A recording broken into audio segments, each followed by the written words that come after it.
Hello everyone, welcome to knowledge account. আমরা দেখছিলাম general science for railway group D and RRB এনটিপিসির জন্য specially.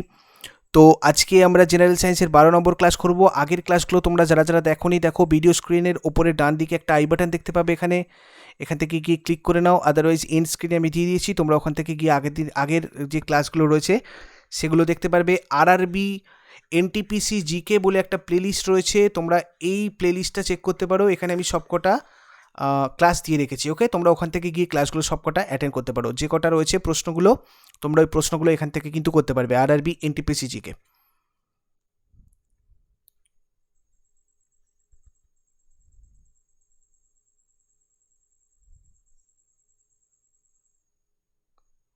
তো দেখো, আজকে আমাদের প্রথম যে প্রশ্নটা রয়েছে, ইথার একটি উদ্বায়ী তরল, কারণ এখানে 4টে অপশান রয়েছে। কোনটা অ্যান্সার হবে আমাকে বলার চেষ্টা করো। 5 সেকেন্ড তোমাদের জন্য আমি টাইম দিলাম।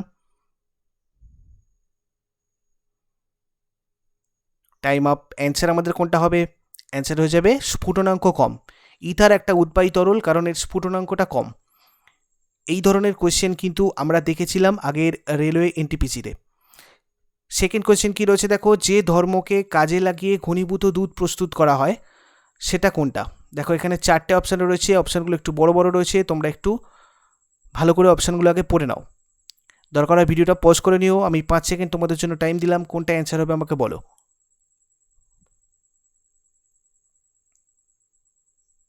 Time up. এক্ষেত্রে অ্যান্সার আমাদের কোনটা হবে?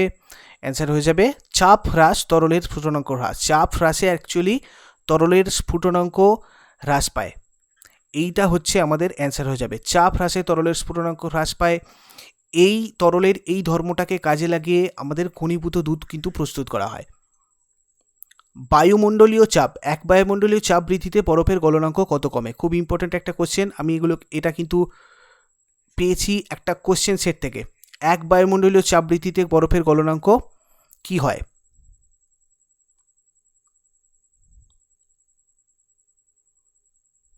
Time up. অ্যান্সার আমাদের কিন্তু একদম শেষেরটা হয়ে যাবে অপশান ডি। ঠিক আছে, এইটা অ্যান্সার হয়ে যাবে 0.00373 ডিগ্রি সেন্টিগ্রেড কমে যায় এক বায়ুমণ্ডলীয় চাপ বৃদ্ধিতে।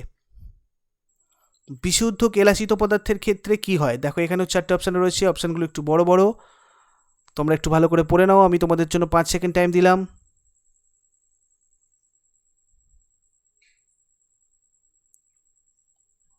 Time up. অ্যান্সার আমাদের কোনটা হবে?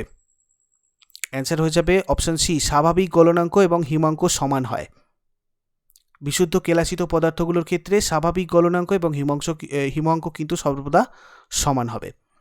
জলের হিমাঙ্ক এবং স্ফুটনাঙ্ক চাপের বৃদ্ধির সঙ্গে কিভাবে পরিবর্তিত হয়? এই ব্যাপারে আমি তোমাদের আগে আলোচনা করেছিলাম। আশা করি এটা সবাই অ্যান্সার করতে পারবে। কোনটা অ্যান্সার হবে বলার চেষ্টা করো দেখি।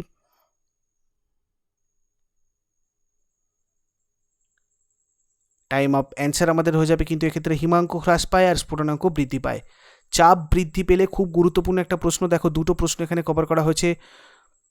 স্ফুটনাঙ্ক, হিমাঙ্ক আর স্ফুটনাঙ্ক চাপের বৃদ্ধিতে কি হয়? চাপের বৃদ্ধি হলে স্ফুটনাঙ্ক বাড়ে আর হিমাঙ্ক কিন্তু কমে।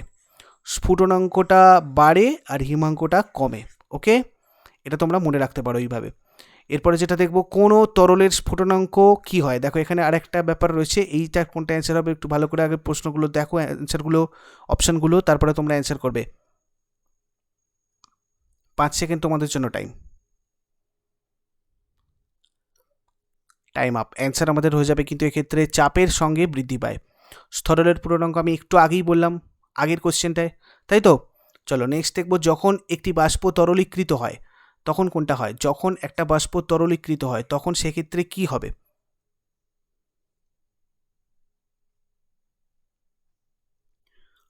Time up. অ্যান্সার আমাদের হয়ে যাবে কিন্তু এক্ষেত্রে সেটি তাপ মোচন করবে।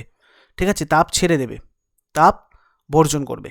ঠিক আছে, নিউটনের কোন গতিসূত্রকে জাড্য বা জড়তার সূত্র বলে?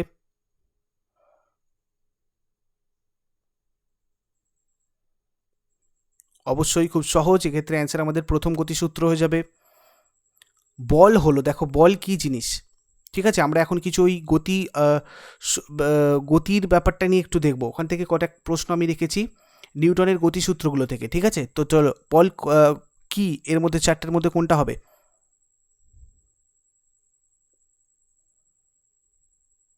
দেখো এখানে চারটে অপশান ভালো করে দেখো। যা স্থির বস্তুকে গতিশীল করে, গতিশীল বস্তুকে স্থির করে, যা গতিশীল বস্তুর গতির অভিমুখ পরিবর্তন করে। তাই তো, সেটাকেই আমরা বল বলবো। আমরা নিউটনের প্রথম সূত্রতেই পাই বলের সংজ্ঞা। কোনো বস্তু চিরস্থির বস্তুকে যা দ্বারা সচল করা হয়, মানে কোনো স্থির বস্তু যার দ্বারা সরল রেখায় গতিশীল হয়, বা আমরা যদি কোনো গতিশীল বস্তুকে যার দ্বারা আর কি থামাতে পারি, সেটাকে আমরা অ্যাকচুয়ালি বল বলি। সেটা আমি পরে আলোচনা করছি। জাড্য বা জড়তার পরিমাপ করা হয় বস্তুর কোনটার দ্বারা?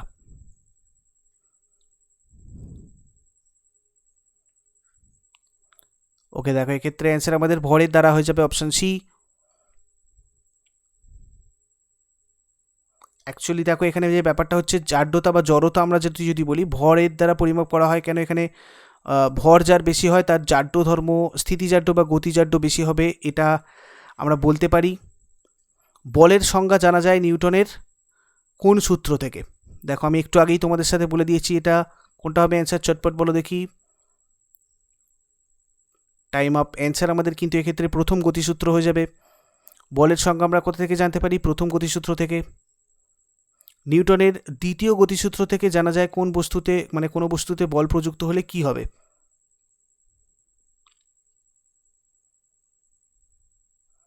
দেখো এক্ষেত্রে কিন্তু ত্বরণ আর মন্দনের সৃষ্টি হবে।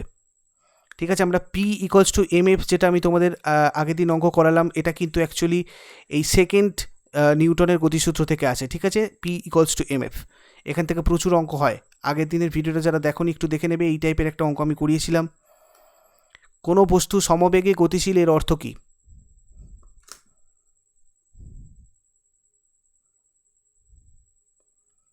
Time up. এক্ষেত্রে অ্যান্সার আমাদের কিন্তু হয়ে যাবে বস্তুর বেগের মান আর অভিমুখ স্থির। যখন কোনো বস্তুর বেগের মান আর অভিমুখ স্থির হবে তখন আমরা সেটাকে বলবো বস্তু সমবেগে গতিশীল। কোনো বস্তু সমত্বরণে গতিশীল, এটার মানে কি?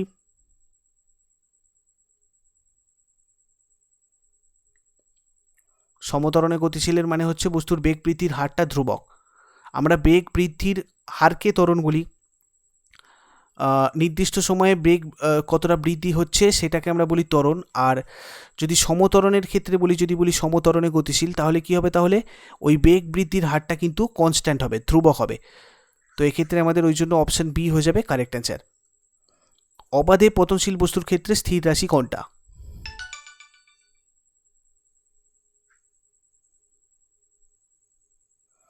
ওকে, টাইম আপ। এক্ষেত্রে অ্যান্সার আমাদের কোনটা হবে? অ্যান্সার হয়ে যাবে ত্বরণ, option A.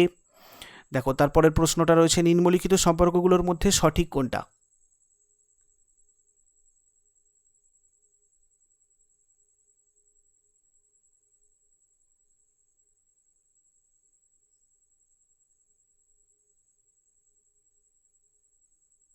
Time up. Answer আমাদের হয়ে যাবে কিন্তু এক্ষেত্রে 1 KG weight equals to 9.81 newton. Next দেখবো ভরবেগের মাত্রা কি?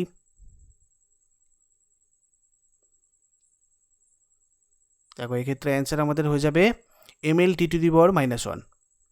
এসআই পদ্ধতিতে ভরবেগের একক কি?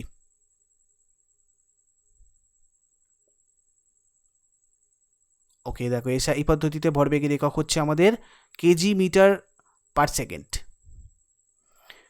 নিউটনের কোন গতিসূত্রটা দুটো বল সম্পর্কিত?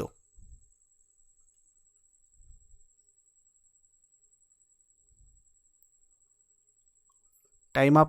এক্ষেত্রে অ্যান্সার আমাদের হয়ে যাবে তৃতীয় গতিসূত্র। বলের কোন একক স্থানভেদে পরিবর্তনশীল?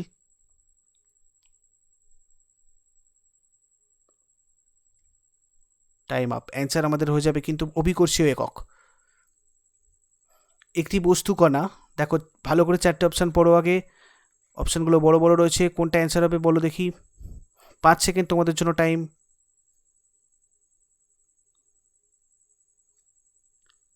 Time up. অ্যান্সার হয়ে যাবে, দেখো এক্ষেত্রে আমাদের যেটা, সেটা হচ্ছে সমবেগ সম্পন্ন হলে সমদ্রুতি সম্পন্ন হবেই। এইটা হচ্ছে এক্ষেত্রে অ্যাকিউরেট। সমদ্রুতি সম্পন্ন হলে সমবেগ সম্পন্ন হবেই, এটা ভুল। সমদ্রুতি সম্পন্ন হলে অসমবেগ সম্পন্ন হবেই, ভুল। সমবেগ সম্পন্ন হলেও সমত্বরণে সম্পন্ন হবে, এটাও ভুল। তাহলে এক্ষেত্রে আমাদের অ্যান্সার হচ্ছে এটা। বলের পরম এককে পরম বলে কেন, এর ভিত্তিটা কি? 5 সেকেন্ড তোমাদের জন্য টাইম। ওকে, দেখো এক্ষেত্রে অ্যান্সার আমাদের হয়ে যাবে কিন্তু ভর।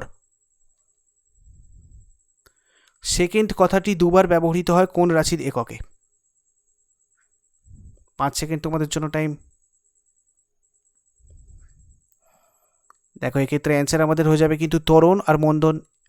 ঠিক আছে, মিটার পার সেকেন্ড স্কোয়ার আমরা বলি, মিটার পার সেকেন্ড স্কোয়ার। একবার বেগ বোঝাতে আর একবার বেগ বৃদ্ধি বা হ্রাসের হার বোঝানোর জন্য ব্যবহার করি আমরা। একটি বস্তু একটি বিন্দুকে কেন্দ্র করে বৃত্তাকার পথে সমদ্রুতিতে আবর্তিত হচ্ছে, ওই বস্তুটির সাথে সংশ্লিষ্ট কোন রাশির মান সময়ের সাথে স্থির থাকে? ভালো করে প্রশ্নটা একবার পড়ে নাও। একটি বস্তু একটি বিন্দুকে কেন্দ্র করে বৃত্তাকার পথে সমদ্রুতিতে আবর্তিত হচ্ছে, বৃত্তাকার পথে ওই বস্তুটার সাথে সংশ্লিষ্ট কোন রাশির মান সময়ের সাথে স্থির থাকে?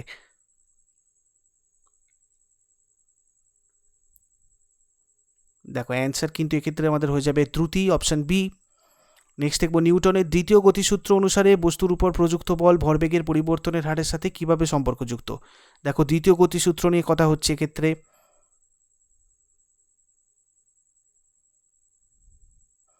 ওকে, অ্যান্সার আমাদের কোনটা হয়ে যাবে? সমানুপাতিক। দেখো আমি তোমাদের বলেইছি এখানে এফ ইকলস টু এমএফ বা পি ইকলস টু এমএফ। এখানে দেখো কি হচ্ছে, প্রযুক্ত বলটা ভরবেগের পরিবর্তনের হারের সাথে কিন্তু সমানুপাতিক হয় সবসময়। ওকে, এখানে অ্যাকচুয়ালি এফ সমানুপাতিক এমভি। ঠিক আছে, চলন্ত বাস হঠাৎ ব্রেক প্রয়োগে স্থির হলে বাসে দণ্ডায়মান যাত্রী হঠাৎ সামনে ঝুঁকে পড়ে নিচের কোন কারণের জন্য এই ঘটনা ঘটে? কোনটা হবে অ্যান্সার? 5 সেকেন্ডের মধ্যে বলো দেখি। Time up. অ্যান্সার আমাদের হয়ে যাবে কিন্তু এক্ষেত্রে গতিজাড্যের জন্য, অপশান বি। নেক্সট দেখবো বায়ু শূন্যস্থানে পাখি উঠতে পারে না, এটা ব্যাখ্যা করা যায় কোন সূত্র থেকে?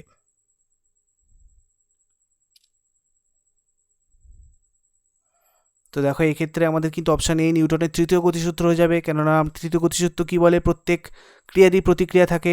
বায়ু শূন্যস্থানে কি হয়, পাখি কিন্তু উঠতে পারে না, তার কারণ পাখি অ্যাকচুয়ালি ওড়ার ব্যাপারটা কি, পাখিদের যে ডানা, পাখিদের সেই ডানা নিচের দিকে চাপ প্রয়োগ করে, তার ফলে বায়ু ওপর দিকে চাপ প্রয়োগ করে প্রতিক্রিয়া বল হিসাবে, তখন পাখিটা উঠতে পারে। কিন্তু বায়ুশূন্যস্থানে যেহেতু বায়ু নেই, তার জন্য এই প্রশ্নগুলো এখানে আসছেই না, যার জন্য এটা কিন্তু আমাদের তৃতীয় গতিসূত্র হবে। বায়ুস্থানে পাখি উঠতে না পারার কারণটা এই তৃতীয় গতিসূত্র থেকে ব্যাখ্যা করা যায়। একটি বস্তু কণা নির্দিষ্ট সরলরৈখিক পথে সমদ্রুতিতে গতিশীল, তবে কণাটা, দেখো 4টে অপশান ভালো করে পড়ো, কোনটা অ্যান্সার হবে বলার চেষ্টা করো দেখি।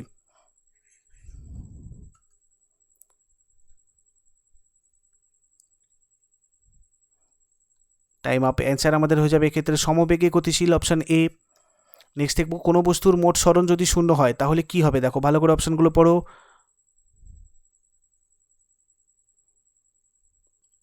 Time up. অ্যান্সার আমাদের কিন্তু এক্ষেত্রে হয়ে যাবে কোনটা? বেগ শূন্য হবেই।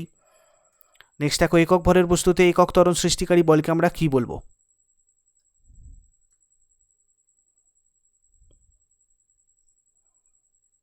Time up. অ্যান্সার আমাদের কিন্তু এক্ষেত্রে হয়ে যাবে একক, মানে এক পরম একক বল, এক পরম একক বল বলা হয়। একক ভরের বস্তুকে একক ত্বরণ সৃষ্টিকারী বলকে, যদি একক ভরের কোনো বস্তুতে একক ত্বরণ সৃষ্টি করা হয় তাহলে সেই বলকে আমরা বলবো এক পরম একক বল। তোমরা যদি আনএকাডেমিতে ফ্রি ডেলি টেস্ট সিরিজ দিতে চাও কীভাবে দেবে একটু দেখে নাও। দেখো যদি তোমরা মোবাইলে যাও, মোবাইল ফোন থেকে কিভাবে দেখবে, এটা হচ্ছে ডেস্কটপের ভার্সানে দেখো টেস্ট সিরিজ রয়েছে এখানে, এইভাবে টেস্ট সিরিজ সেখানে পারবে অনগোয়িং।